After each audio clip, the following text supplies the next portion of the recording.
Hi everyone, welcome back to my channel. It's Desiree with the typical budget. I just wanted to go ahead and make my last April budget by Paycheck, which is from April the 24th, and it would take us all the way to May the 8th.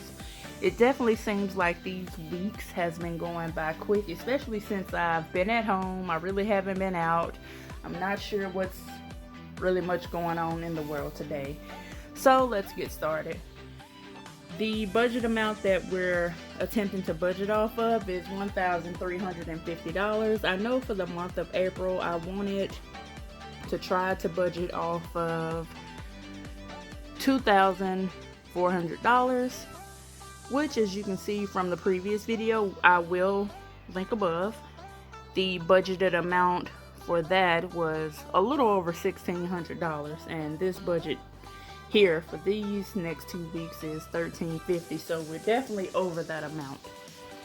So when it comes to the rent, we do break the rent payments down into two.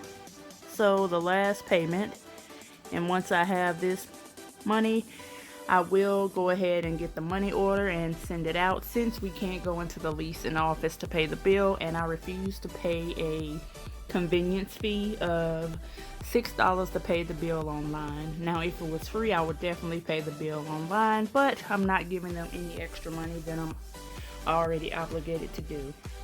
State Farm.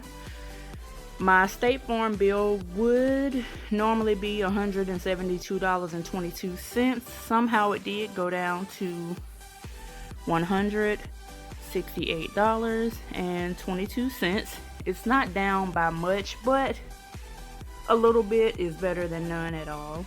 So Netflix, we do pay for Netflix with the Discover card, and they will take their money out on the 5th, I believe.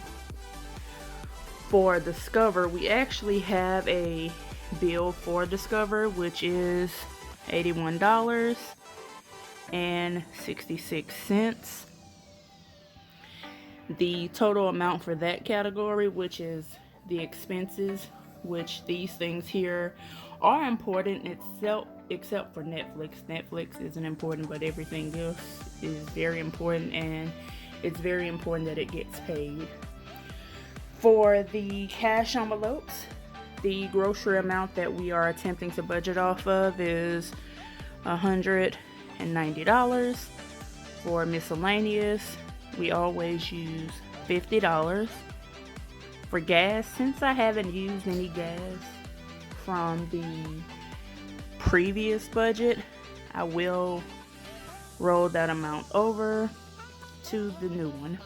For laundry, I haven't washed any clothes just yet, but I would need to wash on Monday, which is my off day. So I'm still going to go ahead and budget for $10. For personal, I am still giving myself $20 to do whatever I want to do with. Hopefully I don't go over this time. Last time I went over by $15, and the total for that category is $295. For debt, of course, the only debt that I actually have is the car payment, which is $110, but the total bill for the car payment is $218. For sinking funds, for car maintenance, I am budgeting for $30. For gifts, I will have $20 auto deposited into a checking account. For health savings, I will try to save $100. I do have my vision appointment coming up on Monday. Again, I'm not really sure how much that bill will be, since I haven't met my deductible. I believe I have about $933 to go for the year. For emergency only, I will save another $100. And the total amount for that category is $250, which brings the total budget to $1,276.72. And if you subtract that amount from $1,350, the amount that we should have left over is $73.28. Now I know that we don't have many bills this time. I may catch up on a few other bills that would be due in the future, such as a credit card bill or the electricity bill, which is due on the 25th. I may be able to go ahead and pay that early depending on how all of this goes. Thank you all for watching. Don't forget to hit that notification bell and that red subscribe button. That way you would be, of course, notified anytime I upload a new video. Don't forget to follow me on Instagram, and I will leave the link below in the description box. Thank you all for watching. Enjoy your day and stay safe.